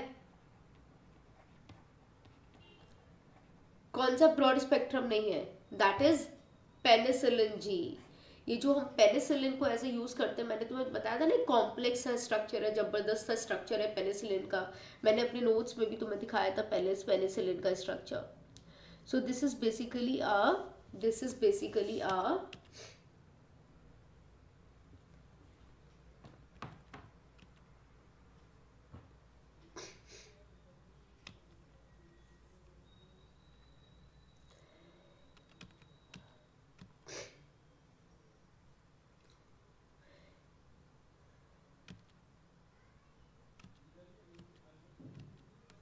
ये क्या एंटीबायोटिक्स में पढ़ा था, पेनिसिलिन।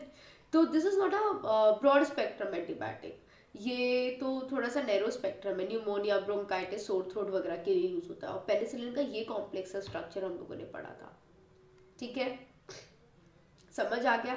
पेनिसिलिन जी का क्या मतलब है, पेनिसिलिन जी का ये मतलब है कि इसमें जो ग्रुप होगा, यहाँ पे जो आर लगा होगा, that is going to be this benzene with CH2, ये फर्क आ जाता है। तो these are the different different penicillin. और इवन जो एम्पिसिलिन होता है उसमें ये CHNH2 आ जाता है। तो हो गया ये क्वेश्चन। तो ampicillin is also an antibiotic, penicillin is also an antibiotic, और जो हमारा वेंसोमाइसिन होता है ये भी एंटीबायोटिक होता है, but which is not a broad spectrum antibiotic is penicillin G. ये बाकी सारे जो ये एम्पिसिलिन और वेनोमाइसिन ये सारे तुम्हारे ब्रॉड स्पेक्ट्रम एंटीबायोटिक होता है। अगला क्वेश्चन है ये, the structure shown below is of well known drug molecule. ये तुम्हें किसका स्ट्रक्चर नजर आता है, रेनिटिडिन, सिमेटिडिन, सेल्डेन या कोडीन। ये रेनिटिडिन और सिमेटिडिन क्या होता है, ये एंटी एसिड्स होते हैं। देखो सिमेटिडिन, सेल्डेन और कोडीन। कोडीन तो नार्कोटिक है, हाँ,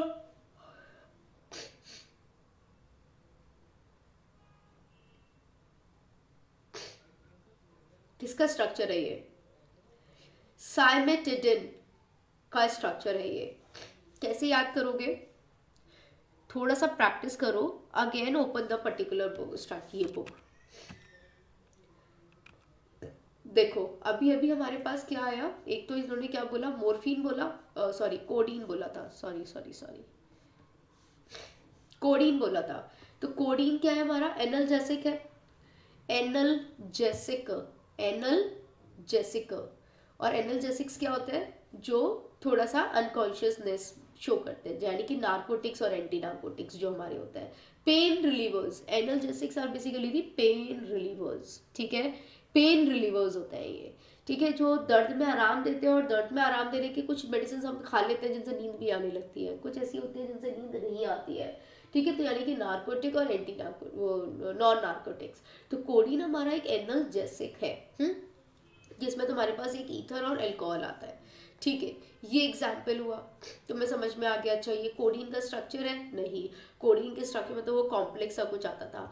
अब what do you mean by the ranitidine और सिमेटिडिन, अब इनकी भी बात कर लेते हैं। तो जब हम रेनिटिडिन और सिमेटिडिन की बात कर रहे हैं,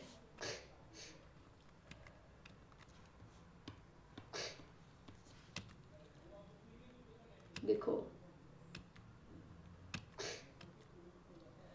ये क्या, ये मैंने बोला था ना, रेनिटिडिन और सिमेटिडिन हमारे एंटासिड्स होते हैं, यानी कि एसिडिटी से राहत देने के लिए यूज होते हैं।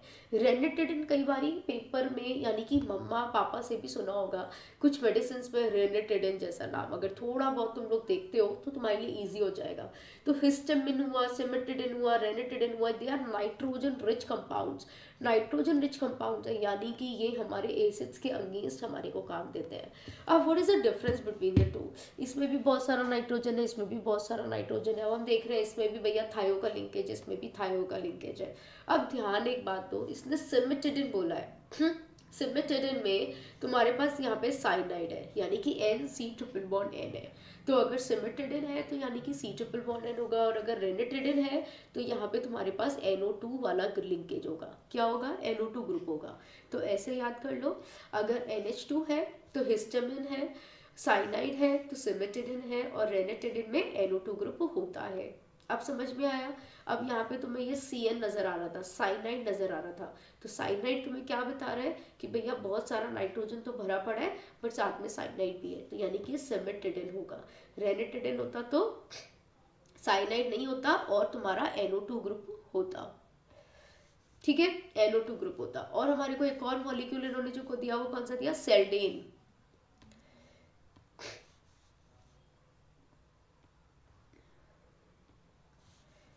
सेल्डेन, सेल्डेन तो मुझे याद नहीं मैंने दिया भी है या नहीं दिया है।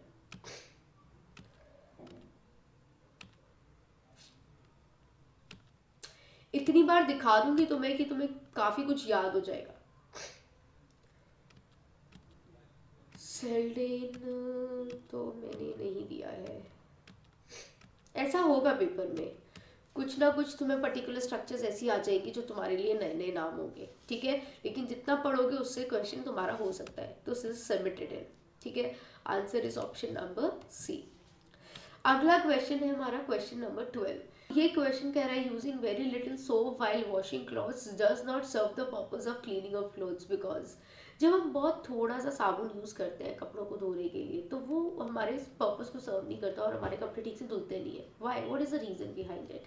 The soap particles remain floating in water as ions, यानी कि सोप पानी में ही फ्लोट करता हुआ रह जाता है एज आइंस, या फिर the hydrophobic part of soap is not able to take away grease, या कि जो हाइड्रोफोबिक पार्ट होता है वो अच्छे से ग्रीज नहीं ले जा पाता है, या फिर third the micelles are not form due to the concentration of soap below its CMC value, या फिर जो मिसलीज बनती है जो गंदगी को पकड़ती है और फिर हाइड्रोफोबिक एंड से निकल के भागती हैं, तो यानी कि वो मिसली ही नहीं बनी है क्योंकि कॉन्सेंट्रेशन सोप कम था, तो बिलो इट्स सीएमसी वैल्यू यानी कि क्रिटिकल मिसले कॉन्सेंट्रेशन से वैल्यू अगर कम रहेगी तो तुम्हारा मिसली फॉर्मेशन नहीं होगा और वो सोप जल्दी से नहीं निकलेगा, तो यानी कि absolutely the right answer is option number C.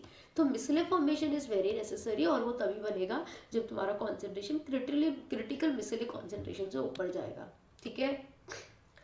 तो कई बार हम कपड़े धोते हैं और कपड़े साफ नहीं होते क्योंकि तुमने सर्फ डिटर्जेंट थोड़ा रिलेटिवली बहुत कम डाला होता है। आर्टिफिशियल स्वीटनर का एग्जाम्पल, अब देखो मैं तुम्हें पढ़ा चुकी हूँ, बाइथायोनल, बाइथायोनल क्या आर्टिफिशियल स्वीटनर था? बताओ जरा, ये तो क्या था? क्या था? एंटीसेप्टिक था, एंटीसेप्टिक था बाइथायोनल, हाँ जी बाइथायोनल। अच्छा, एलिटेम, सल्वर्सन और लैक्टोज क्या है? बी, वेरी गुड, याद आ गया। अब बताओ, इसमें कोई स्ट्रक्चर नहीं है, कुछ भी नहीं है, बस तुम्हें ये याद रखना था इसमें से आर्टिफिशियल स्वीटनर कौन सा है। तो अब हमें आर्टिफिशियल स्वीटनर भी समझ में आ गया क्योंकि हमने पढ़ा था, मेघा मैम ने इस लिस्ट में हमें नाम बताया था कि आर्टिफिशियल स्वीटनर में एलिटेम आता है, एलिटेम आता है, तो एलिटेम भी हमारा ये था। और तुम्हारे को और क्या दिया हुआ था इसमें? बाइथायोनल, बाइथायोनल क्या था तुम्हारा? एंटीसेप्टिक होता है, ये भी तुम्हें याद हो गया। और एक और क्या दिया हुआ था? सल्वर्सन दिया हुआ था, राइट। और सल्वर्सन क्या होता है हमारा? एंटी माइक्रोबायोसिस यानी कि एंटीबायोटिक टाइप्स होता है। क्या होता है? एंटीबायोटिक्स टाइप्स होता है सल्वर्सन। क्लियर? इजी लग रहा है ना? तो देखना पड़ेगा, मतलब थोड़ा ना दोस्ती करनी पड़ेगी, जब बार बार देखोगे तभी आएगा। तो सल्वर्सन हमारा क्या हो गया? ये हो गया एंटीबायोटिक, ये हो गया एंटीबायोटिक, ये हो गया एंटीसेप्टिक, और ये एलिटिम क्या होता है? Artificial sweetener. और लैक्टोज क्या है? ये तो शुगर है ना, ये तो मिल्क शुगर है, ये कोई आर्टिफिशियल स्वीटनर थोड़ी है, ये तो मिल्क शुगर है। तो एलिटिम इज द राइट आंसर। अगला क्वेश्चन हुआ हमारा कि अब ये कह रहे हैं इन सबको भी मैच वैच कर दो। अब बताओ किसको किससे करोगे? जाइमेज, डायस्टेज, यूरिएज, पेप्सिन। ये क्वेश्चन थोड़ा एक्चुअली अलग है, ये क्वेश्चन तुम्हारा एंजाइम से है कि कौन सा एंजाइम कहाँ होता है। जाइमेज कहाँ होगा? यीस्ट में होगा, मॉल्ट में होगा, स्टमक में होगा या सोयाबीन में होगा? स्टमक में हमारे जाइमेज होता है, डायस्टेज होता है, यूरिएज होता है, पेप्सिन होता है, सबको पता है। स्टमक में क्या होता है? स्टमक में क्या मिलेगा?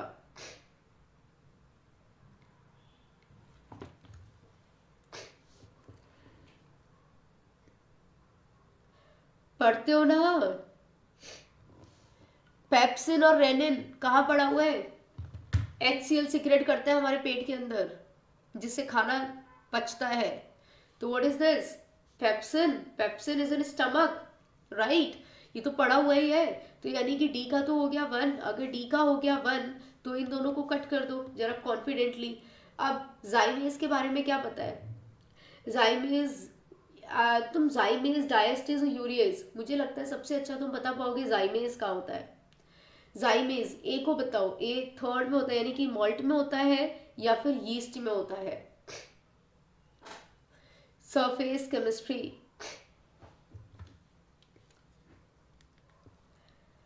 कौन सा एंजाइम कहाँ होता है ये थोड़ा सा पढ़ना है, ये इसका लिस्ट भी तुम्हारा एनसीईआरटी में दिया हुआ है एंजाइम्स के बारे में, ठीक है। तो जो यूरिएज होता है that is found in soybean, इसे सोयाबीन में पाया जाता है। जाइमेज हमारे को मॉल्ट में पाया जाता है। जाइमेज यीस्ट में अकर करता है। यीस्ट यानी कि जो फर्मेंटेड चीज़ें होती है ना, है ना, जो फर्मेंटेड चीज़ें होती है उनमें होता है हमारा जाइमेज, ठीक है। तो आंसर क्या आएगा, जैसे मम्मा डोसा बनाती है या जो तुम ब्रेड्स खाते हो उन सब में जाइमेज होता है, ठीक है, जहाँ पे भी यीस्ट होगा।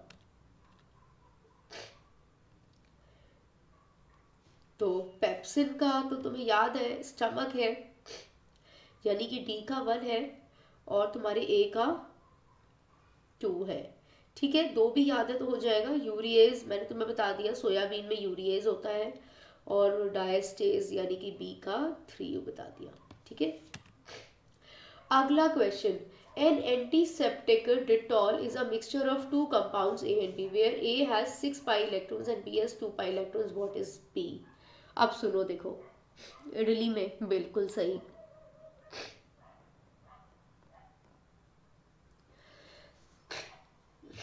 आगे बात करते हैं क्वेश्चन की।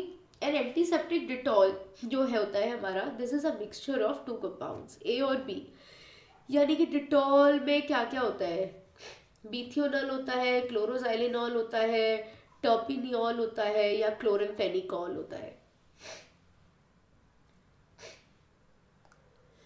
बाइथायोनल होता है, बिल्कुल ये एंटीसेप्टिक है, बाइथायोनल होता है। जरा अगर तुमने थोड़ा डिटॉल को खोल के देखा होगा तो बाइथायोनल, तो बाइथायोनल में तो 2 बेंजीन रिंग्स हो गई, तो 2 बेंजीन रिंग्स हो गई, तो यानी कि ए तो हो गया हमारा बाइथायोनल फिर, जिसमें 2 बेंजीन रिंग्स हो गई, 6 पाई इलेक्ट्रॉन्स हो गए। लेकिन ये कह रहा है एंड बी होता है जिसमें सिर्फ 2 ही पाई इलेक्ट्रॉन्स होते हैं। 2 ही पाई इलेक्ट्रॉन्स किसमें होते हैं, क्लोरोजाइलिनॉल में भी देखोगे तो एक बेंजीन होता है तो 3 पाई हो गए। क्लोरोजाइलिनॉल, बीथियोनॉल, अब क्या बचा,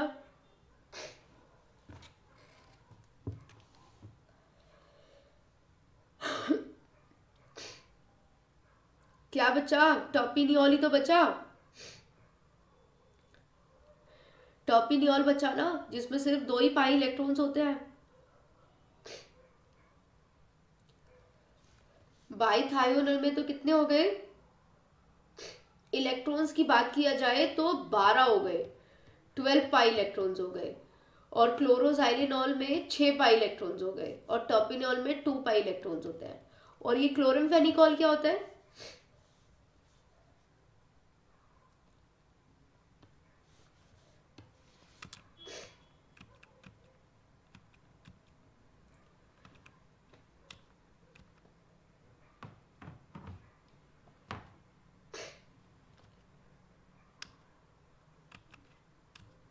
देखो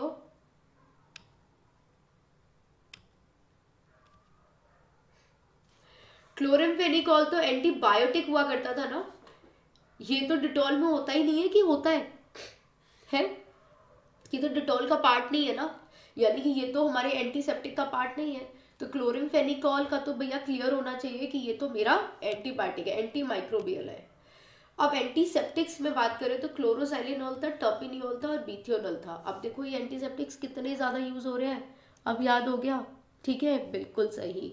तो ये हमारा है जिसमें 3 बेंजीन है तो 6 पाई इलेक्ट्रॉन्स, इसमें 2 बेंजीन रिंग थी तो 6 और 6 12 पाई इलेक्ट्रॉन्स हो गए, इसमें सिर्फ 2 ही पाई इलेक्ट्रॉन्स होता है, दैट इज टर्पिनियोल में।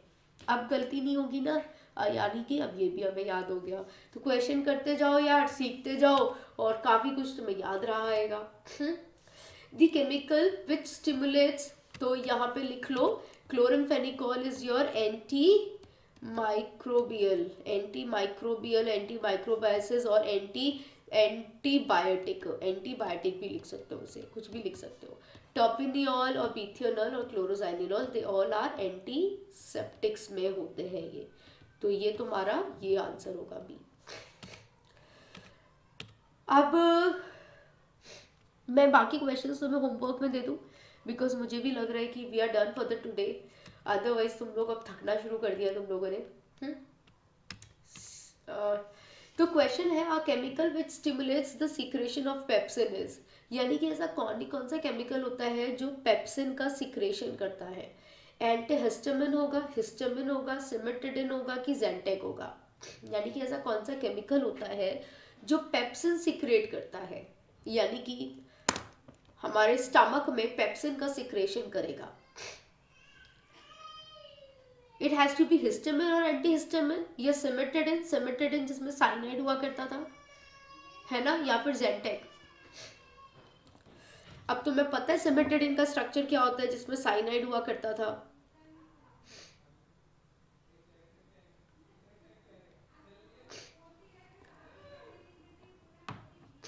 गाइस, जो हमारा हिस्टामिन होता है ना बॉडी में, वेरी गुड पलक, जो हिस्टामिन होता है बॉडी में that helps in the secretion of pepsin and HCl।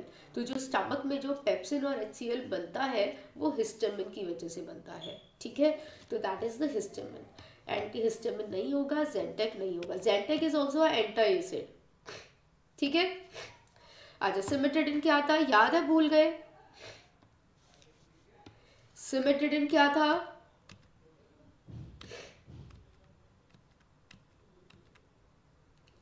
Anti acid था ना? तो हिस्टामिन भी तुम्हारा एंटी एसिड होता है, हिस्टामिन भी एंटी एसिड होता है, सिमेटिडिन भी एंटी एसिड होता है। और जो तुम्हारा वो था ना, क्या था, दैट इज जेंटेक, ये भी तुम्हारा एंटी एसिड ही होता है। All the three are anti acid. लेकिन ऐसा कौन सा एंटी एसिड है, ऐसा कौन सा एंटी एसिड है जो कि आपका पेप्सिन को रिलीज करता है? The answer is histamine, okay, anti acid. तो ये भी एंटी एसिड है, सिमेटिडिन भी एंटी एसिड है, और जेंटेक भी एंटी एसिड ही होता है, कर लेना, ठीक है? लेकिन हिस्टामिन होता है जो हमारा पेप्सिन का सिक्रेशन करता है। चलो भाई, दिस इज इट। अब मैं ना एक बार और तुम्हारा क्लास लूंगी केमिस्ट्री इन एवरीडे लाइफ का, जिसमें हम कुछ और क्वेश्चंस लेंगे। This is the question number 17, question number 18। Not an example of synthetic detergent का एग्जाम्पल नहीं है, ओके? आई थिंक तुम आराम से बता सकते हो कौन सिंथेटिक डिटर्जेंट का एग्जाम्पल नहीं है। आंसर्स मैंने ऑलरेडी दे रखे हैं, ठीक है? और देखो, ये भी एक क्वेश्चन आया था कि किसको किस में यूज़ करते हो, ये रोजिनेट किस में यूज़ होगा? रोजिनेट यानी कि जो सॉफ्टनिंग का काम करता है। This was the non ionic detergent. तो टूथपेस्ट में क्या होता है, लॉन्ड्री सोप, हेयर कंडीशनर्स में किस में क्या क्या होता है? एक बार ही थोड़ा बहुत पढ़ोगे तो तुम्हें मज़ा आएगा। इनके आंसर्स भी मैंने ऑलरेडी दे रखे हैं, so try to do them, इनको एक बार ही करना। अब देखो, एंटीपायरेटिक, चलो इस क्वेश्चन को तो कर दोगे, ये तो मैंने पढ़ा दिया तुम्हें। एंटीपायरेटिक यानी कि जो बुखार को कम करेगा, यानी कि दैट रिड्यूसेस फीवर। एनल्जेसिक, एनल्जेसिक जो कि क्या करता है, पेन को कम करता है, उसको एनल्जेसिक्स बोलते हैं ना, जो पेन्स को कम करता है। और एंटी एसिड जो एसिडिटी को रिड्यूस करता है। और ट्रैंक्विलाइजर्स क्या होता है, जो हमारे स्ट्रेस को कम करता है, ठीक है? ये देखो, मैंने शुरू में ही बता दिया था मैंने तुम्हें इन सब के बारे में, and this is the way how you can get your answer. समझ आया? तो यानी कि ये क्वेश्चन तो बहुत इजीली समझ में आ गया, अब तो रट गया होगा। एंटीपायरेटिक बुखार कम करता है, एनल्जेसिक्स पेन किलर्स जो हम खाते हैं ना, दे आर दी एनल्जेसिक्स, जो हम इस सेंस से खाते हैं कि यार मेरा दर्द कम हो जाए, है ना, दर्द कम होने के चक्कर में खाते हैं, फिर पढ़ाई भी नहीं होती है, फिर नींद भी आने लगती है, तो वही एनल्जेसिक्स हमारे हो गए, ठीक है?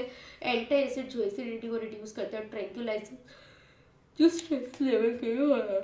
आंसर इज ए का 3, ए का 3 और एंटर इज डी का 4, डी का 4। Answer is option number A, ठीक है? So this is the way how you can do your question. The drug Tagamet is, इसमें से कौन सा ड्रग टेगामेट है? ओके, इसका स्ट्रक्चर भी मैंने तुम्हें अपने नोट्स पे दे रखा है, if you will see you will be able to do that, ठीक है? टेगामेट उसी को बोलते हैं जो अभी हमने सिमेटिडिन किया है ना, सिमेटिडिन जो हमने अभी अपना एंटा एसिड किया है, उसी को बोलते हैं, ठीक है? Nitrogen rich. तो यही पूछा जाता है, which of the following compound does not contain sulphur? यानी कि ऐसा कौन है जिसमें सल्फर नहीं होता? अभी सिमेटिडिन, रेनिटिडिन, हिस्टामिन, इतनी सारी तुम ड्रग्स पढ़ रहे थे, they all were anti acids. क्या इनमें सल्फर था? देखो हिस्टामिन में, इसमें, इसमें और सेकेरिन में, which does not contain sulphur?